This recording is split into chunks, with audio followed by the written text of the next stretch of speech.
Hi, I'm Heather Darch, and this is a presentation by the Quebec Anglophone Heritage Network. In this series called Raising Spirits, we are looking for our diminishing past. The coming of the railway to Quebec's Laurentians in the late 19th century made it possible for tourists to travel easily and comfortably to the region and enjoy its outdoor attractions. This rapid development of tourism resulted in the growth of some villages that were strategically located along the rail lines. The economic and social landscapes of the Laurentians were shaped and drastically altered during the railway era. Many smaller communities lost their importance and struggled to survive when the railway passed them by. This is Britonville. Very high elevation, magnificent scenery, but extremely difficult farming country for the first pioneers who were settled here in the 1840s and 1850s. I am Sandra Stock, and we are standing on Echo Lake Road, close to Monte Hamilton Road, that leads up to Côte St. Gabriel Road. Now, this present very, very busy intersection, mainly in Morin Heights, but partly in Saint Sever, once was a village which has completely disappeared, or let's say has changed into a very different world. The specific little community that I'm talking about was called Britonville. In 1844, this whole area was surveyed and land grants were given out in long, narrow strips to settlers, most of them coming either from the older settlements or directly from the British Isles. The government of Lower Canada at the time was very keen to open up this whole area for, of all things, farming.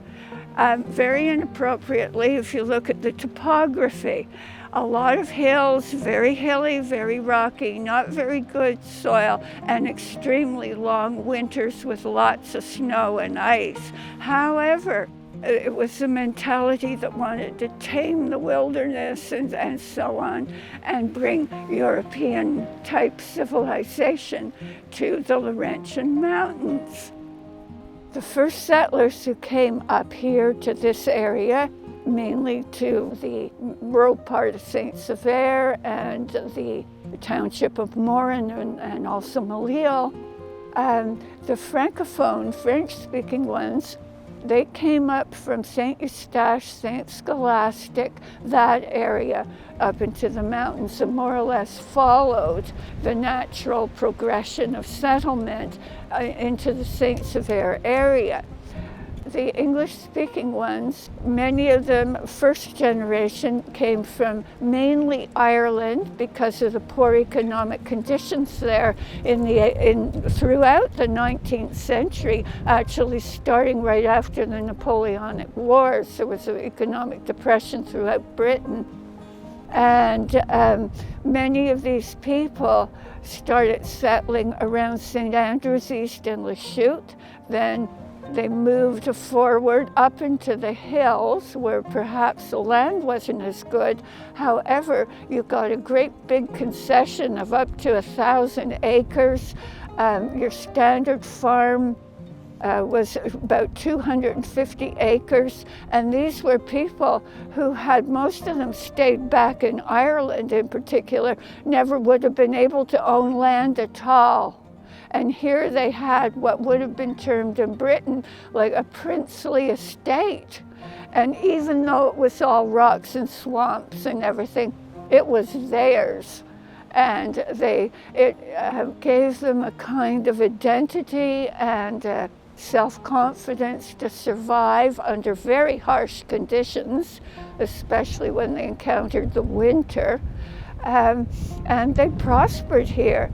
And there was absolutely, in anything I've researched, never one word of regret for coming to then Lower Canada, coming up into the Laurentians, and settling in this area. Nobody ever wanted to go back.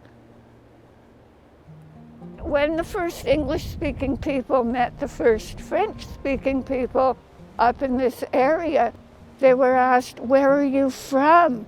They couldn't, where did these people come from? And they said, "We're from the British Isles, or we're from Britain. We're Britons."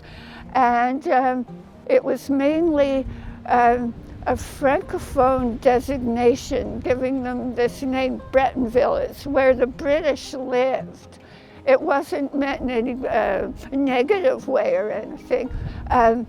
However, this has been more or less forgotten because it was a very early settlement, and of course it had disappeared almost by the First World War. When I was a little kid up around this area, I always assumed, well, there's Lac Breton. I always thought somebody from Brittany had settled there. I never knew it had been called Britonville until we started doing historical research about 20 years ago and so on. Britonville at one point had a Presbyterian church, it had a small school, and it had, most importantly, a post office. And so on the map, it became officially Britonville, part of the township of Morin. At about 10 years later, farther into Morin, the other small community called Morin Flats, because it was a small flat portion of this area, also was established. Britonville at first did very well. It had the first post office 18 years before Morin Flats got one. It also was the first well-established and fairly prosperous farms of the Hamilton, the Seal, and the Ivel families, among others. However, Morin Flats got the railway. Britonville didn't. The railway tended to follow the river, and the Simon River went through Morin Flats village. There were some mills there. It started off with grist mills, but they found out that it was more profitable to be lumber mills. And the point of the railway coming in the 1890s wasn't to bring people in, it was to take natural resources out. The towns and areas that had the railway tended to grow and prosper over the years, whereas the ones that didn't became more isolated. There was less communication, there was less employment. It had a very negative economic spin-off effect upon them.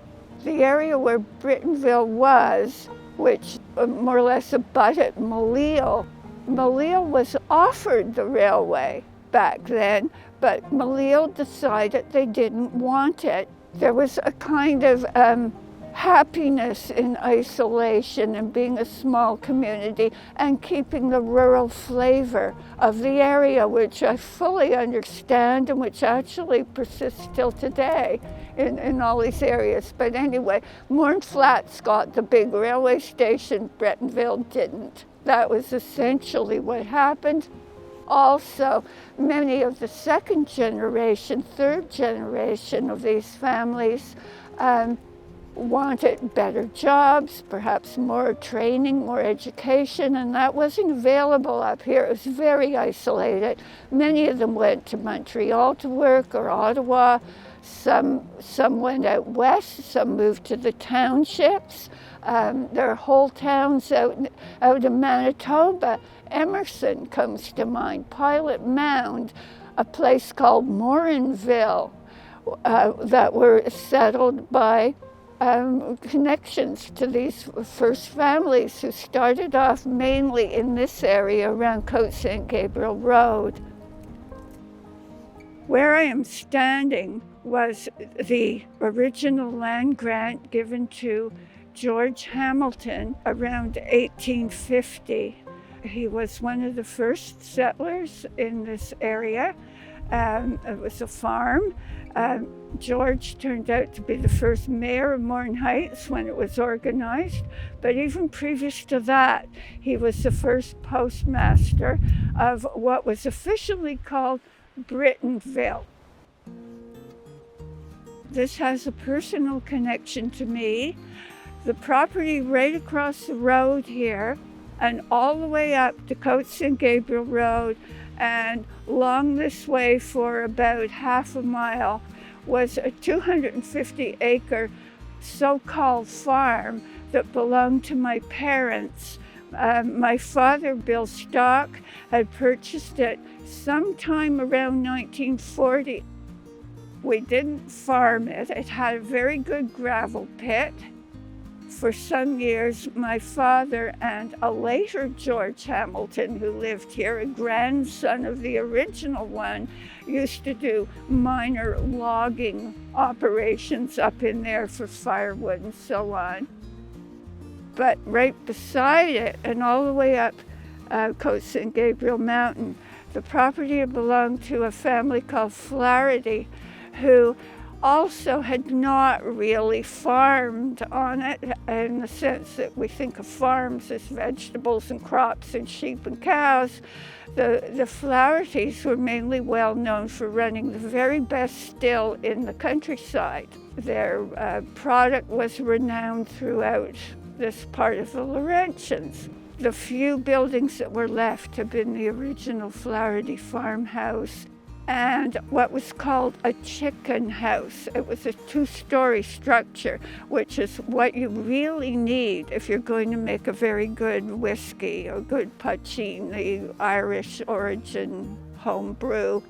I gather from what the survivors, most of them elderly gentlemen who didn't want their names used, that the Flahertys were the best.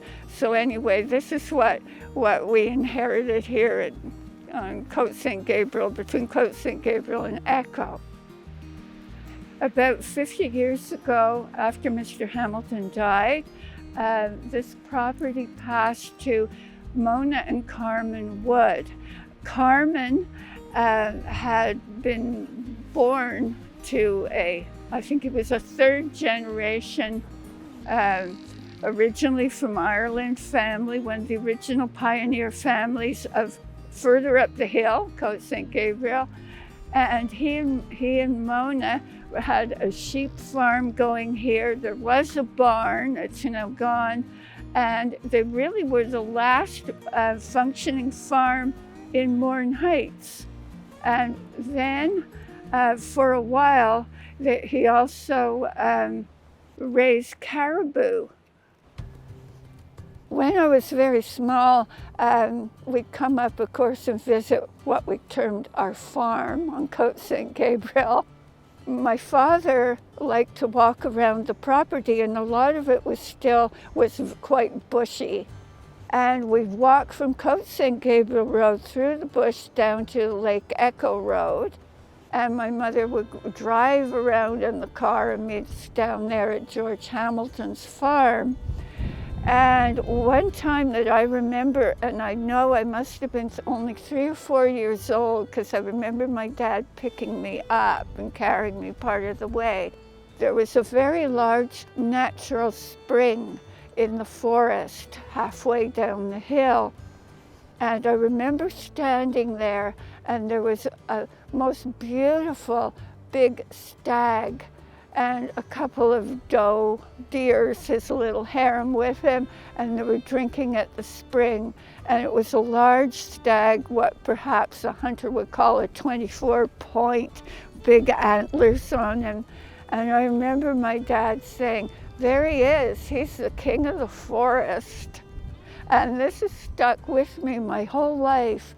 And it was so beautiful there with this water bubbling up and the mossy rocks and the pine trees, birds and animals.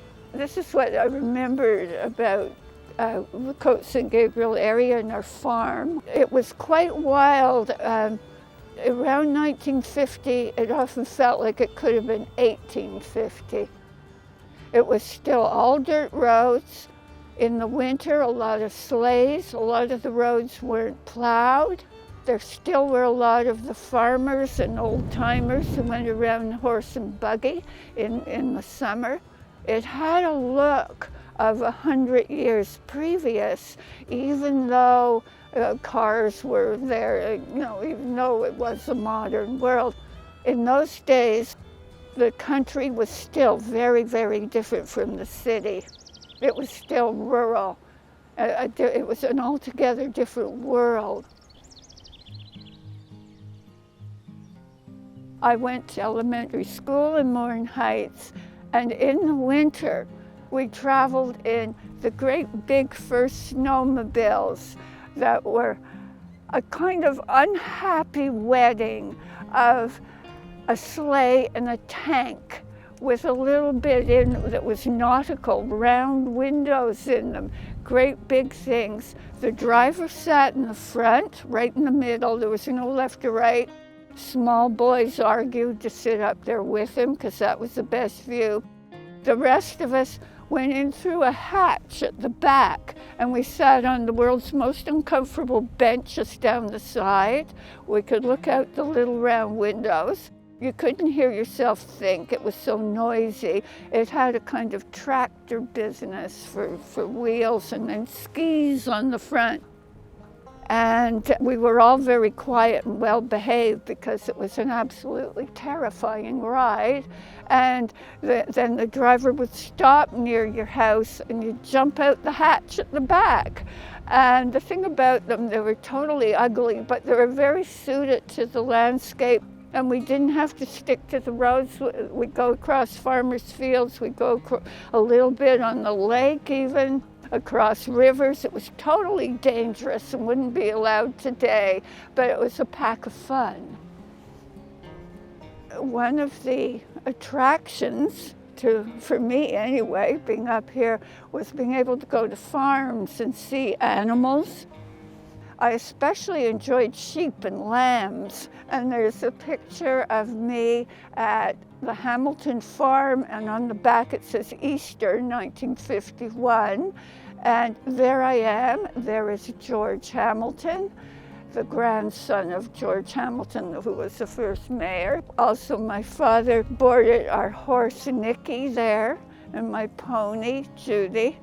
Two very impractical pets, but it was nice to have them. And there's also a picture of the Weir Brothers chicken farm at Lac Breton. I look a bit younger there, probably about 3, feeding these enormous looking chickens. There's nothing like that at Lac Breton anymore. It's all houses. But that was one of the main attractions for me and one of my main memories of being a little kid up in this area. Opposite our entry area on Côte St. Gabriel Road to our farm was a family called Elliott. Wallace Elliott, who was a local mechanic. He also drove a school bus. He did a lot of things, but he had a very special gift. He was what we would call a water diviner, a dowser.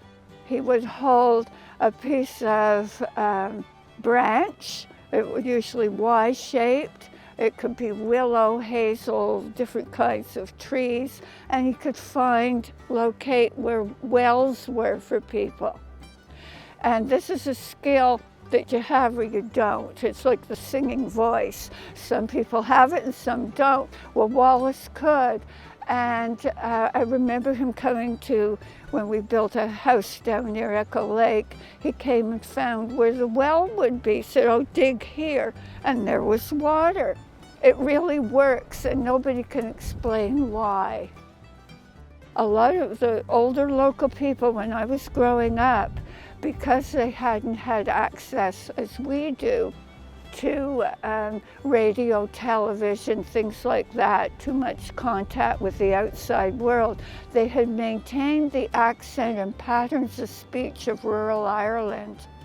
And I often thought about Wallace Elliott. You could have picked him up and put him down some bog in Connaught or somewhere, and they'd never know they'd ever been away.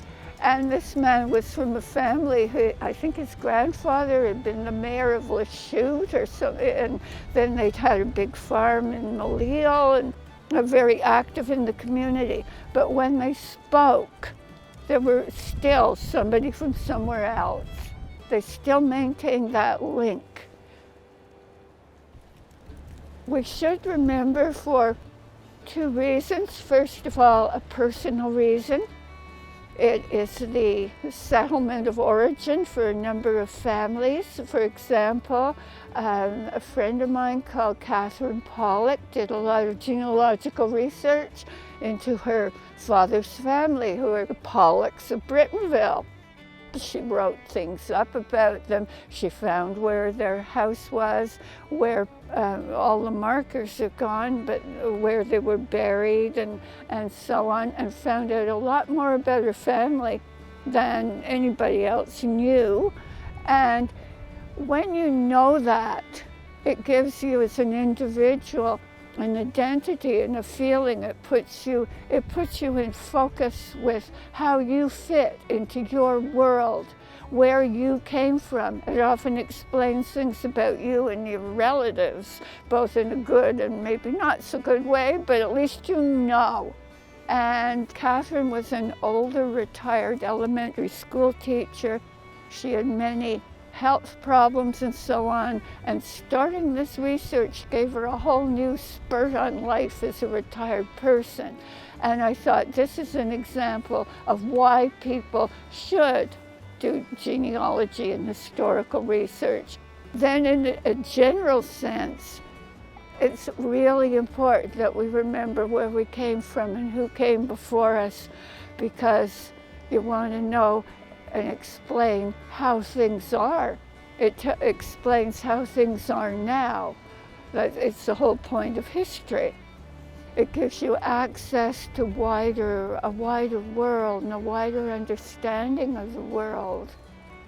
It's also important to remember lives that were at the time, and it would have been very hard and difficult, but these people persisted and many of them prospered.